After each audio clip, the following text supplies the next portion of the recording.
Daily Manna from the Torah by Dr. Ketriel Blad. Shalom, dear brethren, and welcome to the fifth Aliyah of Parashat Nitzavim. You are standing.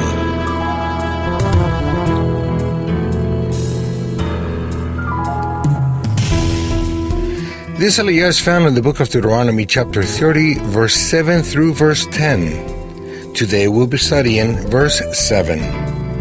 Also, the Lord your God will put all these curses on your enemies and on those who hate you, who persecuted you. Isn't there a reason to hate the Jews? Many hate the Jews because they consider that they are sinners and therefore deserving of all the curses written in the Torah.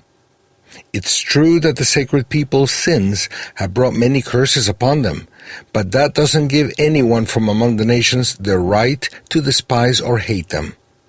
The Eternal didn't pronounce these curses upon his people out of hatred, but out of love.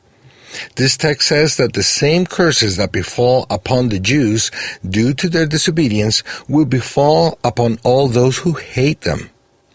Those who were instruments to execute the Eternal's wrath and curses upon the Jewish people for their sins will be subject to all those curses themselves.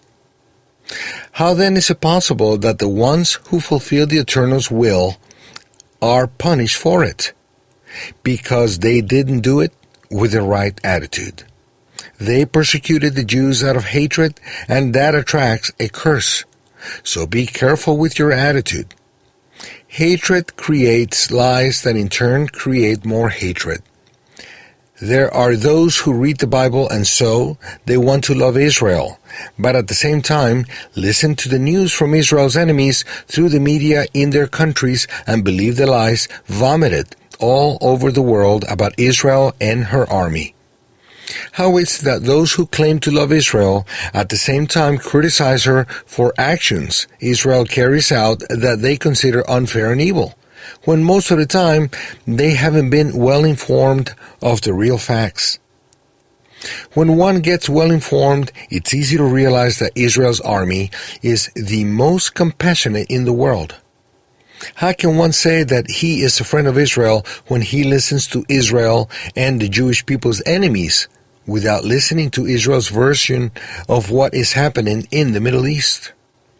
Shouldn't a friend ask his friend about what happened instead of listening to his enemies and criticize that friend for what those enemies say? Do you believe the enemy's version more than your friend's? Or maybe you didn't want to listen to your friend's version. Then, is he really your friend? Don't believe lying news created by anti-Semitic and anti-Zionist individuals so that you don't become infected by the same hatred that gave origin to those lies, and so that the curse of the Torah does not reach you. Seek for news from the inside, not the outside. May the Eternal keep us from all evil. Shalom.